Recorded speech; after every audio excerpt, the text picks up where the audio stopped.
अर्जव एक सामान्य सा 11 साल का लड़का था जो उत्तराखंड के एक छोटे गांव में अपने दादा दादी के साथ गर्मी की छुट्टियां बिता रहा था।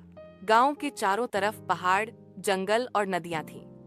वहां का हर दिन एक नया रोमांच था, पर इस बार कुछ अलग था।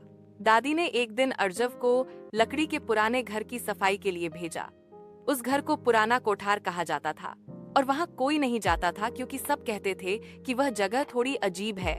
अर्जव को डर नहीं लगा। वह अपनी झाड़ू और टॉर्च लेकर अंदर गया।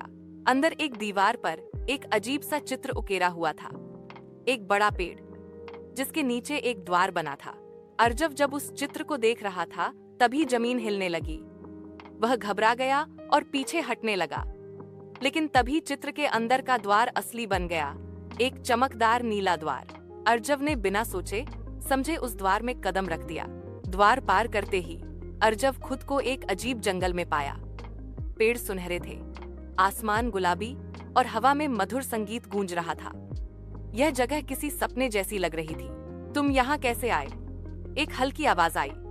अर्जव ने देखा कि उसके सामने एक छोटी सी परिकाय जैसी लड़की खड़ी थी। उसका नाम था नूरी। नूरी ने अर्जव को बताया कि वह अरवलोक नामक एक जादुई दुनिया में आ गया है, लेकिन इस दुनिया पर अंधकार का साया छाया हुआ है।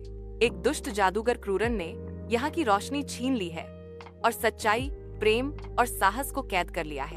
तुम ही चुने गए हो अर्जव, नूरी बोली, क्योंकि तुम्हारे दिल में सच्चाई है और तुम बिना डर के आए हो। नूरी ने अर्जव को 3 रक्षकों से मिलवाया।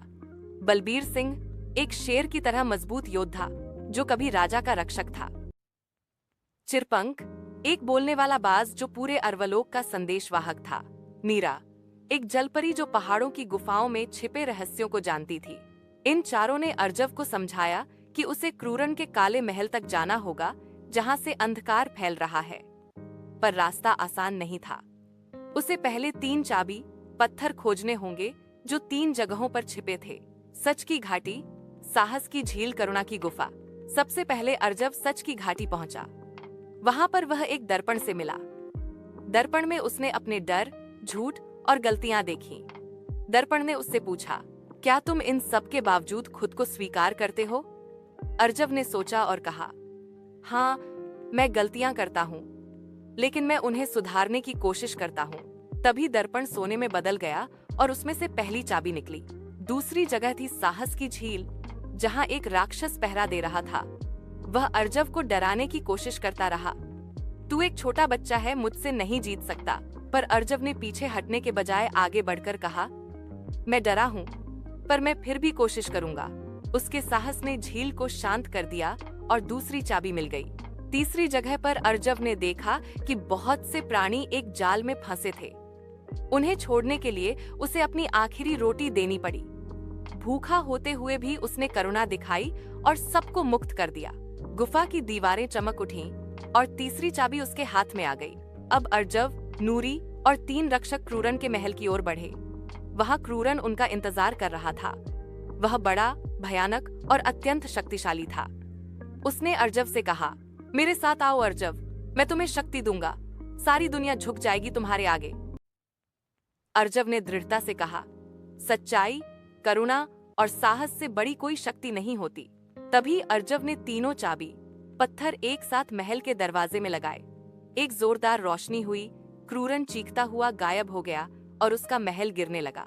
अर्जव ने देखा कि अरवलोक की धरती हरी हो गई है, फूल खिलने लगे हैं, सूरज चमकने लगा है। सभी लोग उसे सच्चे रक्षक के रूप में सलाम कर रहे थे।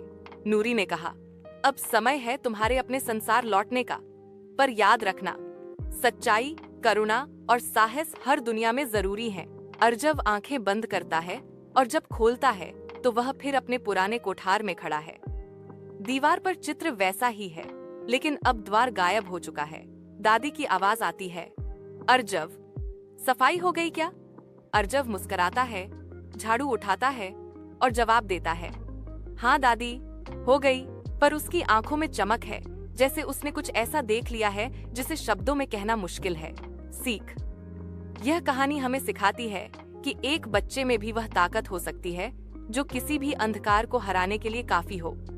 सच्चाई, साहस और करुणा, यही वह गुण है जो हर इंसान को असली नायक बनाते हैं।